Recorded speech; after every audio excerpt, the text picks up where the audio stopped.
Hi, I'm Evan. I'll be helping to present the Quaker Oats co-branding assessment for our marketing class. I'm also working with Ryan and Andre. Next slide. Okay, so for a topic introduction, we've seen an opportunity for Quaker Oats with a need for a new product which satisfies customer wants in the convenience and portable breakfast market. We're looking for healthy breakfast foods to pair with and expansions into new markets that help both companies. Our solution will involve co-branded products with Frubes, a yogurt company, with appropriate positioning to satisfy customer needs. We'll be using our strategies of brand recognition for both of the brands and a combination of benefits from both of their prior products.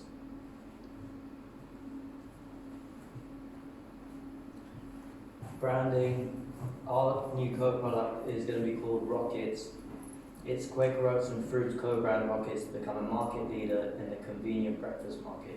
McDonald's currently are market leaders with an unhealthy bacon butty, an oats, yogurt and supplementary vitamins blend to create a new co-brand that's healthy, nutritious and hopefully delicious. Filling each of our rocket-shaped shoes, encouraging the narrative of having enough energy to take off. On-the-go rocket shoes symbolize energy and portability. Marketing mix co-brand. So it will be breakfast and yogurt section, eye level, where customers will see walk past. The price, Frubes are currently priced at £1 for a pack of 5. Quaker Oats are priced at £2 for a pack of 7. So our price range varies between £1 and £2. So the average would be £1.50 for 7 breakfast shoes in one box. The product is a breakfast shoe. It's portable, convenient, no spoon required to consume. For promotion, athletes usually consume gel-like shoes during games. So we could bring in an athlete to promote our product through celebrity endorsements, promote on social media, Facebook, Instagram, YouTube, advertise in gyms, where we could access health-conscious target audience, tube stations and public transport, so we could also access the on-the-go workforce.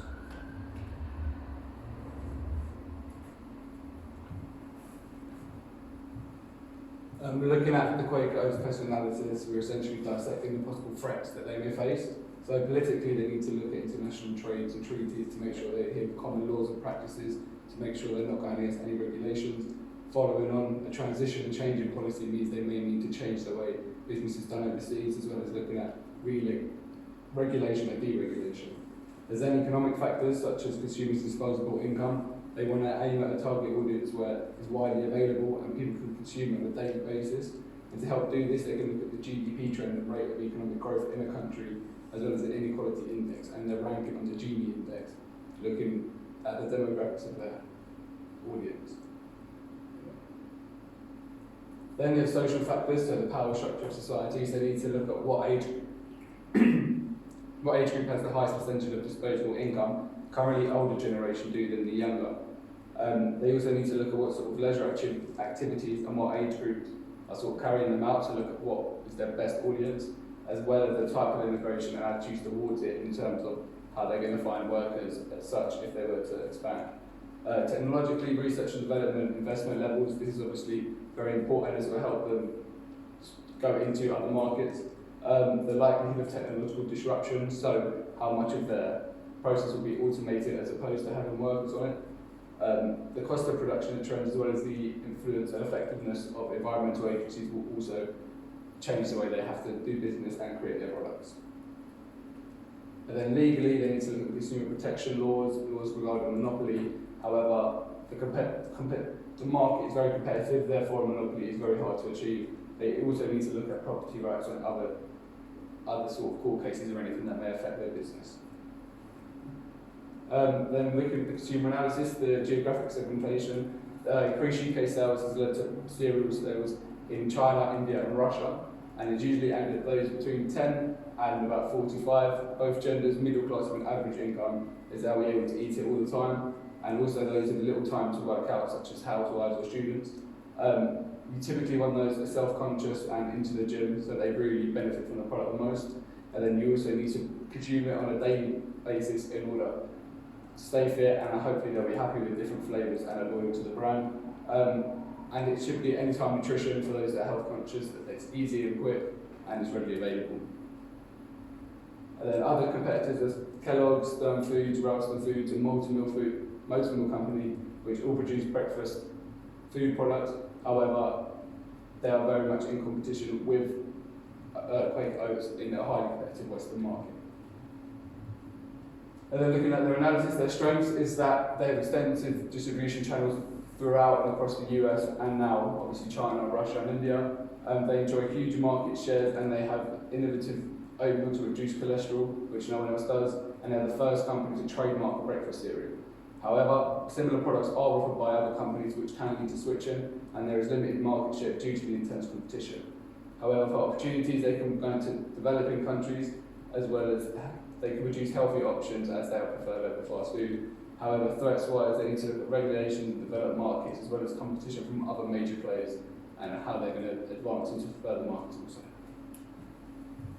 So Frubes was originally founded in France 1964 when 100,000 dairy farmers came together as a dairy cooperative to begin selling their products themselves.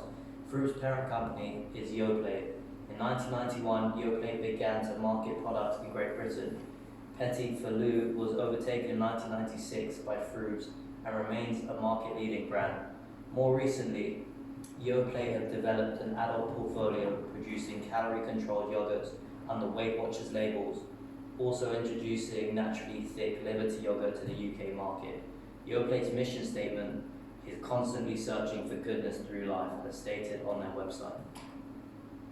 Economically, Yoplait has lost 2% market share since 2016. This gives them more of an incentive to branch out into new markets, such as the portable on-the-go breakfast. Socially, Frubes' advertising campaigns were based around children's lunchboxes and easy accessibility of the tube. Demographic variables are intended for children with colourful and playful characters on the packaging. As parents will be buying this for their children, useful health statistics are placed on the front of the boxes for their attention. Psychological variables of Frubes' packaging is playful, fun and colourful. Target market is children's lunchboxes competing with Fruit Flakes, Pepperami, Mattisons and Babybel. These are the most popular alternatives placed in supermarket stores and websites. Each tube is advertised to have its own personality and character, seen in adverts to be alive and exploding with energy, playfulness and excitement, similar to the minions from Despicable Me. So the strengths of Frubes, it's an original product pioneering in the market, cheap product, encourages healthy eating for children. The opportunities, the population always growing, market for children expanding. It's a vegan trend, creating a vegan version, rebrand the product and target bigger markets. A threat, the competition, and its restricted target audience, bigger brands entering the market, such as Mini Maryland. A weakness, several alternatives, channels of marketing may be very specific to children's lunchboxes and labeled and advertised as healthy but contains 14 grams of sugar per tube. Brand comparison. Alright, so both of these are large established brands with the financial ability to expand. Both Yoplait and Quaker Oats have international markets, and they've already expanded into those markets. So while both of them touch some of the same markets, their products and approaches to marketing are different in them. While Quaker Oats traditionally targets young adults and families as an alternative to unhealthy foods, Frubes targets younger groups and puts less emphasis on health benefits due to the 14 grams of sugar found in every one. Both would benefit from a healthy co-branded product, which reach their new target markets for each brand, because both have an issue with reaching new markets, where Quaker Oats is putting more pressure on that and Yoplait is experiencing losses. Is this new? Yeah. So this is the SWOT analysis for our combined product together. So the strength of it will be it's an original product, there's not one like it, there's a gap in the market. It's on the go, certain target markets and commuters, sports-oriented individuals can take it very quickly. It's healthy, so we can potentially drive vegan and lactose-free versions for different markets. It's a cheap product, there's no paywall for consumers to go through, it's a very easy way to get products that they need. And we can also encourage healthy eating for children. Opportunities include the population, again, is always growing, similar to the Frubes opportunities, so market for children is always expanding. Potential partners with athletes, as again a different part of the market. Vegan trends, creating a vegan version, potentially increasing the amount of people that buy our products. And building from Quaker Oats' reputation, and couple that with Frubes, I feel like would be a very good idea. Weaknesses, similar products already exist, why should consumers not get compared to slight alternatives such as the Weetabix breakfast drink? So yogurt and oats was already a combination of ingredients for a breakfast meal. Potentially ease of eating, sometimes can be a bit messy. Channels of marketing may be very specific. If it's aimed at athletes and children, there's very specific ways that we can get to those people. And threats, again, to competitors, I've already mentioned the Weetabix and their yogurt breakfast drink. Potential agreement issues between companies, so if there's any small parts of how much they're getting from each or between Frubes and Quaker Oats, depending on what they want and the deals that they want to do. Issues with suppliers, will they work together with two different brands? And alternative sports supplements are available if anybody else wants to, so we need to be a market leader in that sense. So in terms of segmentation, it's a very mature market. There's a lot of products already out there in terms of breakfast, drinks and meals. So the need for attracting new customers to our new product is obviously there. More specifically ranging from sports and athletes to families and young children, so it's a very big, wide market that we can reach to. Different variables such as demographics, lifestyle choices, beliefs and views, etc. So for us, we focus more upon lifestyle choices such as people who partake in sports, and demographics such as families with young children. Another classification of our segmented audience would be usage levels, so making sure that our customers maintain loyalty with us as a brand, making sure that they don't waver to our competitors. So directing our advertising to new but also current users of our products or similar products would increase our popularity overall.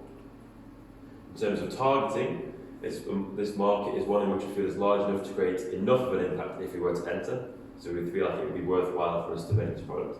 With the emergence of long-tail markets, we feel advertising the sports supplement-style drink snack will encourage those online buyers to essentially see this as a necessary supplement in their athletic diet.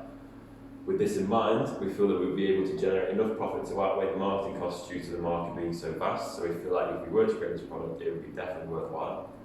A difficulty that may arise in our targeting is the combination of advertising to both athletes and families. There could be potential confusion and conflict between these two.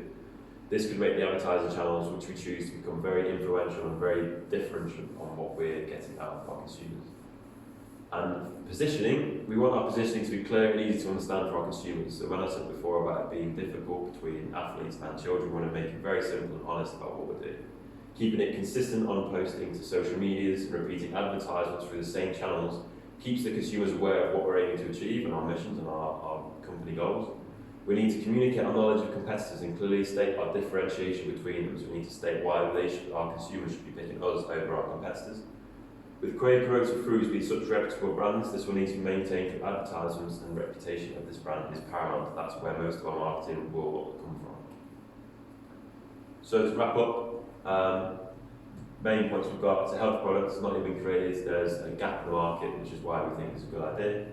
Potential for both companies to profit, we wouldn't want to be doing this if there wasn't potential to profit, so due to the gap in the market and McDonald's bacon butty being market leader and there being an alternative product, we feel like a healthy alternative could be a way forward to lead this market. Potential for both families with children and athletes to be interested, so we've got a wide target market, and we feel like it would be a worthwhile strategy for Quaker Oats.